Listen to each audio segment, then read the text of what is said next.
Corona মহামারীর পর এখন এমপক্স ভাইরাস ছড়িয়ে পড়েছে, যেটা মাঙ্কি পক্স নামক ভাইরাস দ্বারা সৃষ্ট। এটি একটি রোগ যার কারণে মানুষের ফুসকুড়ি, জ্বর এবং শ্বাসতন্ত্রের বিভিন্ন রকম সমস্যা হয়। এই রোগে এখন পর্যন্ত প্রায় 500 জন লোকের বা তারও অধিক লোকের মৃত্যু হয়েছে, যার কারণে এই রোগটা এখন একটা আতঙ্কের নাম। যদিও বাংলাদেশে এই রোগের বিস্তার এখনো ঘটেনি, তবে ইন্ডিয়া এবং আফ্রিকাতে কিন্তু এই রোগ খুব মহামারী আকার ধারণ করেছে। আজকের ভিডিওতে আমরা মাঙ্কি পক্সের গুরুত্বপূর্ণ লক্ষণগুলো নিয়ে আলোচনা করব। Hi, I am doctor Ashiq from BD health hub. Let's jump to the video. এই সংক্রমণের কারণে মানুষের জ্বর, ফুসকুড়ি, শ্বাসতন্ত্রের বিভিন্ন রকম সমস্যা সৃষ্টি হতে পারে। বিশেষজ্ঞরা বলেছেন এমপক্সে আক্রান্ত ব্যক্তির প্রায়শই একরকম ফুসকুড়ি দেখা যায়, যেটা প্রথমে হলদে ভাব হয় এবং পরে এর ভিতরে পুঁজসহ দানা হয়, যা হাত, পা, মুখের কাছে এবং যৌনাঙ্গের আশেপাশে বেশি লক্ষ্য করা যায়।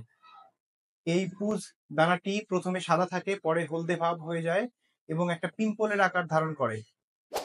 এর অন্যান্য উপসর্গের মধ্যে রয়েছে জ্বর, মাথা ব্যথা, শরীর ব্যথা, কাশি, শ্বাসকষ্ট, বুকে ব্যথা সহ আরো বিভিন্ন রকম উপসর্গ।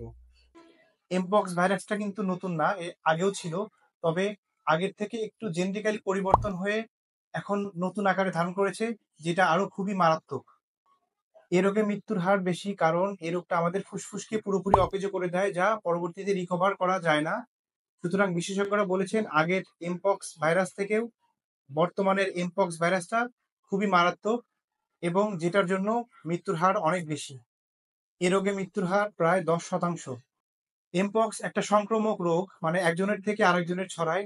জাস্ট আমরা করোনার সময় যেসব নিয়ম কানুনগুলো ফলো করেছিলাম, এই এমপক্স এর ক্ষেত্রেও সেম। যদিও আমাদের দেশে এখন এটা অ্যাভেলেবেল না, তবে আমাদের পার্শ্ববর্তী দেশ ভারতে যেহেতু এই রোগটা মহামারী আকার ধারণ করেছে, সুতরাং আমাদের দেশে খুব সহজেই কিন্তু এটা চলে আসতে পারে। আমাদের দেশে যদি বাইরে থেকে কোনো আত্মীয় স্বজন বা লোকজন আসে, তাহলে আমরা চেষ্টা করব তাকে কয়েকদিনের জন্য একটু কোয়ারেন্টাইন বা একটু আলাদা করে রাখার জন্য। তাহলে আমরা এই ভাইরাসটাকে আমাদের দেশে প্রভাব বিস্তার থেকে বিরত রাখতে পারবো। যদি কোনো প্রশ্ন থাকে কমেন্ট বক্সে কমেন্ট করতে পারেন। চ্যানেলে নতুন হলে সাবস্ক্রাইব করতে একদম ভুলবেন না। দেখা হচ্ছে পরবর্তী কোনো ভিডিওতে। সকলে সে পর্যন্ত ভালো থাকবেন। আসসালামু আলাইকুম।